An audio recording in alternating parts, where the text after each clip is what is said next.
Shalom adik-adik. Shalom. Apa kabar hari ini? Sehat, luar biasa. Yes, yes, yes. Semangat. Senyumnya mana? Hai adik-adik. Pasti ada kerinduan ya untuk jumpa dengan kakak-kakak sekolah minggu dan abang sekolah minggu. Sama, kakak dan abang sekolah minggu juga punya kerinduan. Kita boleh bersama berkumpul di gereja untuk ibadah sekolah minggu. Tapi kan karena keadaan saat ini masih belum memungkinkan, kita tetap ibadah online.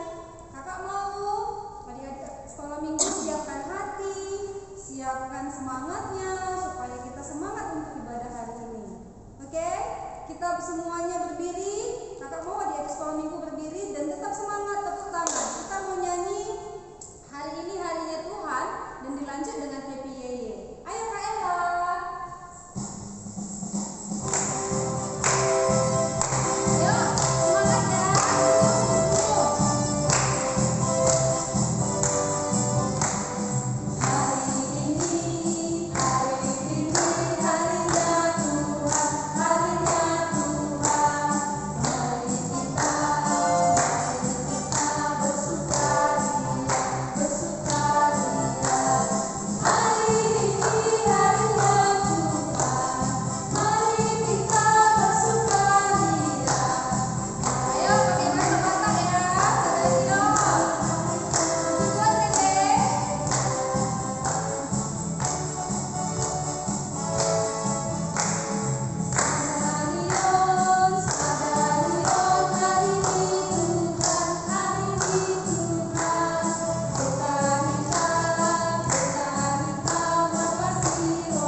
Terima kasih buat semangat adik-adik hari ini.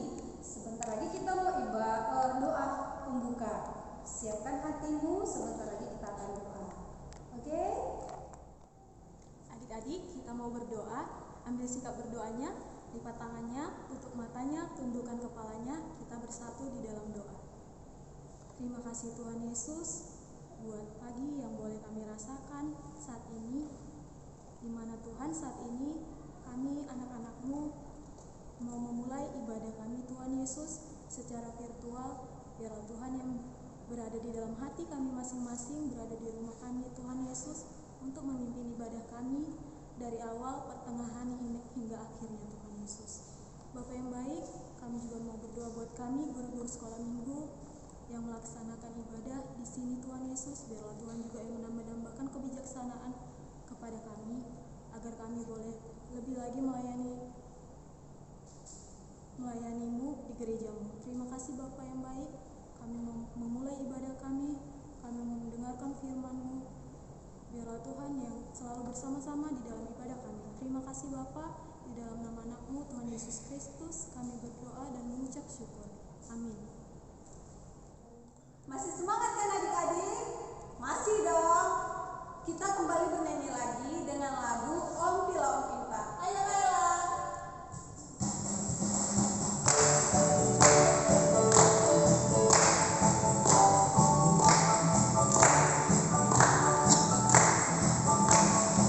Oh, Pila, oh, Pila.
Ada 3 buku dalam Alkitab yang dikenal sebagai sastra hikmat: Amsal, Pengkhotbah, dan Ayub. Yang pertama adalah kitab Amsal yang menunjukkan bahwa Allah itu adil dan bijaksana. Kita belajar bahwa Allah mengatur dunia ini supaya ada keadilan. Orang benar akan menerima hadiah, dan orang jahat akan dihukum. Dengan kata lain, kita mendapatkan apa yang layak kita dapatkan. Tetapi kemudian kita menjumpai kitab Pengkhotbah yang mengamati bahwa seseorang tidak selalu mendapatkan apa yang layak ia dapatkan. Pengkhotbah berkata bahwa dunia tidak selalu adil, dan bahwa kehidupan itu tidak bisa diprediksi dan sulit untuk dipahami persis seperti asap. Hal ini membuat kita bertanya-tanya, apakah Allah itu bijaksana dan adil? Tepat sekali. Pertanyaan itulah yang banyak dibahas di dalam kitab hikmat yang terakhir, Ayub. Baiklah, mari kita selami lebih lanjut. Jadi, kitab Ayub diawali dengan kisah yang sangat aneh yang terjadi di surga, yang digambarkan sebagai sesuatu yang menyerupai pusat komando surgawi. Allah ada di sana bersama dengan malaikat-malaikat ciptaannya yang disebut anak-anak Allah. Mereka berkumpul di sana untuk melaporkan tugasnya. Lalu Allah menyebut seseorang yang bernama Ayub, hambanya, dan menunjukkan betapa saleh dan baiknya dia. Kemudian salah satu dari malaikat-malaikat ini datang mendekat. Dalam bahasa Ibrani, dia disebut setan. Setan? Siapakah dia? Kata ini sebenarnya adalah sebuah julukan yang secara harfiah berarti orang yang menentang. Dari semua malaikat, dia satu-satunya malaikat yang mempertanyakan bagaimana Allah menjalankan dunianya.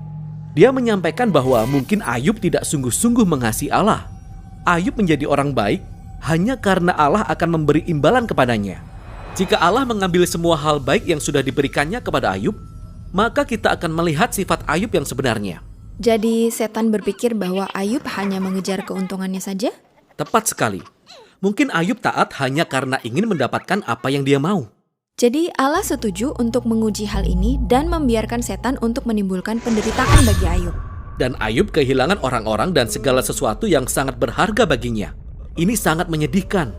Ingat, Ayub tidak selayaknya mengalami hal ini. Allah sendiri mengatakannya.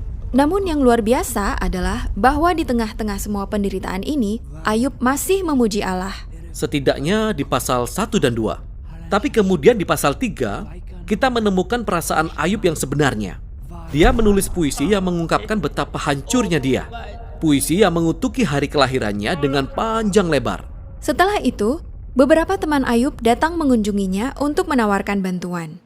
Dan mereka semua seperti, Ayub, pasti engkau sudah melakukan sesuatu yang benar-benar salah, sehingga engkau mengalami semua ini.